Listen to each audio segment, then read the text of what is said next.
అత్యధిక రాజకీయ చైతన్యమున్న రాష్ట్రం బీహార్. అలాంటి రాష్ట్రంలో ఒక కొత్త పార్టీ వచ్చింది.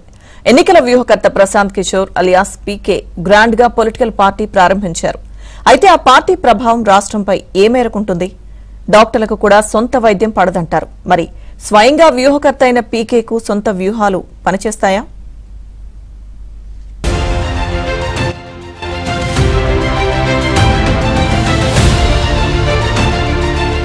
రాజకీయ వ్యూహకర్త ప్రశాంత్ కిషోర్ పూర్తి స్థాయి రాజకీయ నాయకుడిగా మారారు. బీహార్లో తన రాజకీయ పార్టీ జనసూరజ్ పార్టీ జేఎస్పీని ప్రారంభించారు. వచ్చే ఏడాది జరగనున్న బీహార్ అసెంబ్లీ ఎన్నికల్లో పోటీ చేయనున్నారు. మొత్తం 243 స్థానాలకు పోటీ చేస్తామని, 40 మంది మహిళలకు టికెట్లు ఇస్తామని హామీనిచ్చారు. బీహారీల ఆత్మగౌరవం, రాష్ట్ర సంక్షేమమే లక్ష్యంగా తాను పార్టీ స్థాపించినట్లు చెప్పుకున్నారు. మహిళల సమానత్వం సైతం తమ లక్ష్యమేనన్నారు. బీహారీలు తక్కువ జీతం కోసం ఇతర రాష్ట్రాలకు వెళ్లి పనిచేస్తున్నారని, వారికి బీహార్లోనే పని దొరికితే అక్కడి దాకా వెళతారా అంటూ ప్రశాంత్ కిషోర్ ప్రశ్నించారు. इसलिए नहीं बोलना है कि प्रशांत किशोर बोल रहे, इसलिए बोलना है जीवन में कोई आपके और आपके बच्चे को बिहारी कह के गाली न दे, इसलिए बोलना है। जय बिहार। नहीं हुआ, ना हुआ, एक बार और बोलना है कि नहीं? ट्राई किया जाए। दिल्ली तक आवाज पहुंचेगा कि नहीं पहुंचेगा? पहुंचेगा कि अन्य मार्ग तक कि दिल्ली तक? अन्य मार्ग तक कि दिल्ली तक?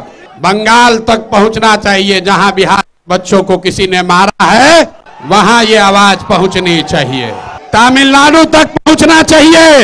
दिल्ली में, बॉम्बे में जिन बिहार के बच्चों को किसी ने गाली दी है, मारा है, उसका जवाब दीजिए, पूरी ताकत से बोलिए जय बिहार।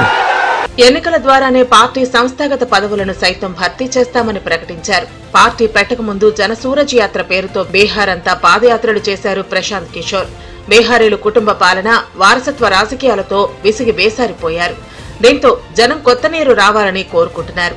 ఒకవైపు లాలూ కుటుంబం, మరోవైపు నితీష్ గత 50 ఏళ్లుగా వారి ముఖాలనే చూస్తున్నారు జనం.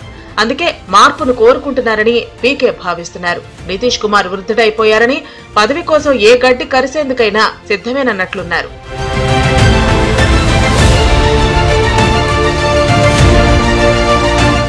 జనసూరజ్ పార్టీ అధికారంలోకి వచ్చిన గంట వ్యవధిలోనే మద్య నిషేధాన్ని ఎత్తివేస్తానని చెప్పారు ప్రశాంత్ కిషోర్. నిజానికి లిక్కర్ బ్యాన్ వల్ల ఏటా వందలాది మంది బీహారీలు కల్తీ మద్యం తాగి మరణిస్తున్నారు. పైగా ప్రభుత్వానికి జీరో ఆదాయం. పీకే ఎత్తుకున్న ఉపాధి అవకాశాలు, మంచి చదువుల నినాదం బీహారీలను బాగానే ఆకర్షిస్తుందంటున్నారు విశ్లేషకులు. మద్యం అమ్మకాల ద్వారా వచ్చే ఆదాయం విద్యా వ్యవస్థకు కేటాయించాలని పీకే నిర్ణయించారు. ఢిల్లీ పాలకుల దయాదాక్షిణ్యాలపై బీహార్ ఆధారపడలేదని, ఇక్కడున్న యువత ప్రతిభతోనే రాష్ట్రాన్ని తీర్చిదిద్దుతానన్నారు.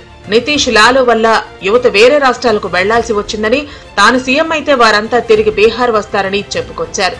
యువత వరకైతే పీకే బాగానే ఆకట్టుకున్నారు. లిక్కర్ బ్యాన్ వల్లే మహిళల్లో నితీష్ కు మంచి పేరొచ్చింది. ఈయన దాన్ని తీసేస్తానంటున్నారు. మహిళలు జనసూరజ్ పార్టీకి ఓటేస్తారా అనేది పెద్ద ప్రశ్న. అందుకే వారికి ఎక్కువ సీట్లు ఇస్తానంటూ పీకే గ్యాలం వేస్తున్నారు. తమ పిల్లల విద్య, ఉపాధి కోసం వారంతా ఓటేస్తారని భావిస్తున్నారు.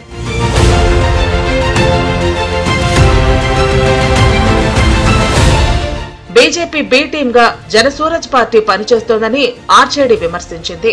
ఎన్నికల ముందు పార్టీలు రావటం మామూలేనని బీజేపీ అంటోంది. బీహార్లో కులం, మతం కీలక పాత్ర పోషిస్తాయి. అలాంటి పరిస్థితిలో పీకేకి ఆయన ఆదర్శాలకు జనం ఓటేస్తారా అనేది $1 మిలియన్ ప్రశ్న.